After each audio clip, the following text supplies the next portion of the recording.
So they're able to do that from the States, arrange an arrest in yes, Scandinavia. Sure. Obviously. But I mean, now I have a large group of members. I mean, I said to you, to the public, that at the beginning I had 12,000 people ready to back me up. But apparently the numbers are rising, my dear friend, because Really? the militias that are joining on board are more than that. Mm-hmm. So I have already signed up with at least 6 militias. So we have a situation coming in our favor. Obviously, this is a very delicate situation. I mean, So what's the plan? Is it that with the backing of these militias, you're going to make some kind of ultimatum to the powers that be, or I mean, because surely they've got the guns, so to speak. No, I'm going to train my militias for my own private operations. Mm-hmm.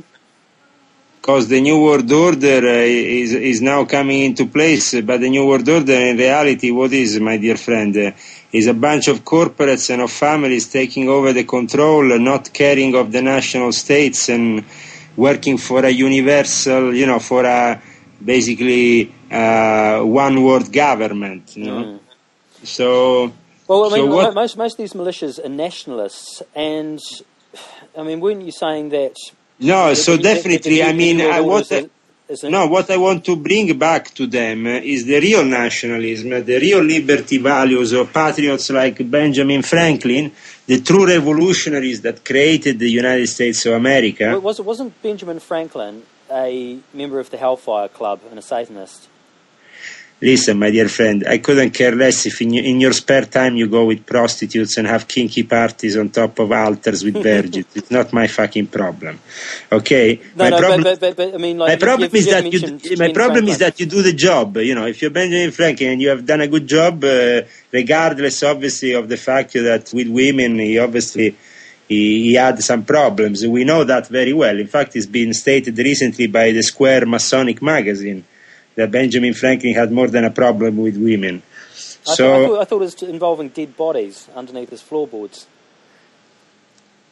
We have also that, but should we go into the details of every personal life? I'm not interested. No. It was just that you have named Ben Franklin on the radio the other day and today. So I was just, a lot of people do say that Ben Franklin was the Adam Wise helped Bavarian Illuminati infiltrating America along with Thomas Jefferson. I mean, I don't know what your take is on that. My take is that this nation has been established for a peculiar purpose, not only to the few and the initiated. Now, the few and the initiated don't talk, so it's about time somebody talks and reiterates the purpose of this nation. You mean the whole New Atlantis thing, the whole France? Absolutely, and the fact that I come here as a merchant of light. I come here in my vest doing my job in the most professional way possible, because I think that America needs to have somebody who really defends the value of liberty in these difficult moments. And against the powers to be. Obviously, who are these powers? We have the enemies, we have the friends. I mean, during the course of the next few months, we're going to see who are our friends and who are our enemies. The first meeting of importance that I want to have is with Fethullah Gulen. And that's because Fethullah Gulen represents the higher level of the Muslim Illuminati Council. He's the head for the world. Right. So if I have to declare war to the Muslim world, I first have to have a chat with who represents it. Is he also a high-level Mason? See, for example, the thing is that what I'm going to train here in the US is people that are going to be as dedicated and as fanatic as the Muslim Mujahideen. Mm-hmm. We're not going to have anything to fear from them, because we're going to say we are Christians and you are Muslims and you better behave now. I think I came across something saying recently that, I don't know if this is true or not, that you were saying that you're gone Greek Orthodox. I sympathize for the Greek Orthodox. I will not say that I'm observing Greek Orthodox, but I'm gonna retire for a period of rest, probably of 1 week during my stay in the States in a Greek Orthodox monastery. Okay. Is it fair to say that your outlook is more like a kind of some kind of Templar Rosicrucian take on Christianity? Obviously, I mean, I haven't been inside the Illuminati and inside the Templars as long as I have been to hear about some fairy tales about Jesus. I mean, we know a little bit better than that.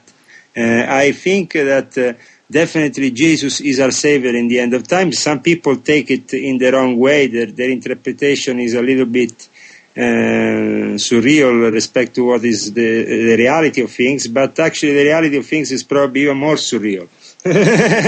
Do you mind breaking it down as clear as you can, just because I think a lot of people, it's a little bit vague for some people, and it'd be good just to hear it in your own words, what you see happening over the next few years that you're alluding to. I mean, my plan personally here in the United States is to establish a clear link for security purposes that links the security contractors, private security contractors in the various states of the United States, and then also the militias, and at some point also we have in the fold also coming in, because it's a necessity, we have to also deal with the gangs.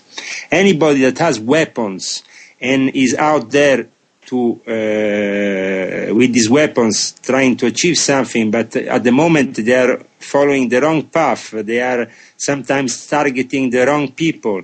So we want to target the real enemies. We don't want to target the people that don't have anything to do with it. We want to target the real enemies. So, for example, if our enemy is Fethullah Gulen, we go and visit him and we discuss with him. And the same thing we will do with Michael Aquino, you know.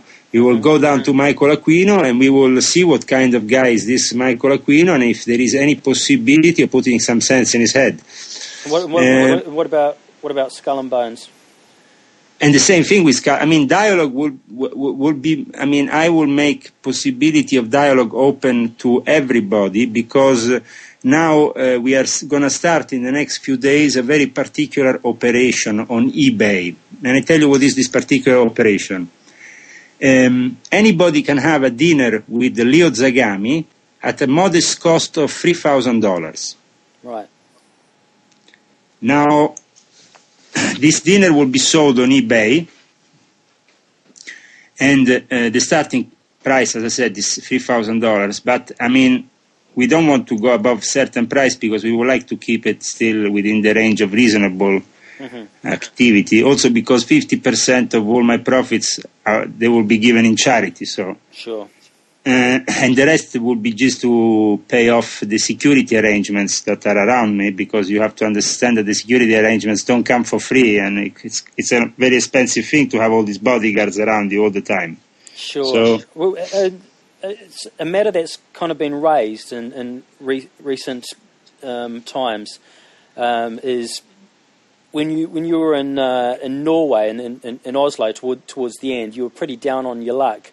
And since then, you've been doing a bit of international travelling, you know, like money that just doesn't come from nowhere. I mean, sure. do you want to... It comes from different sources. It comes from different sources. I mean, I can give you one of my sources. Was, for example, the Russian Broadcasting Corporation with a great gift of a couple of $1,000. Yeah.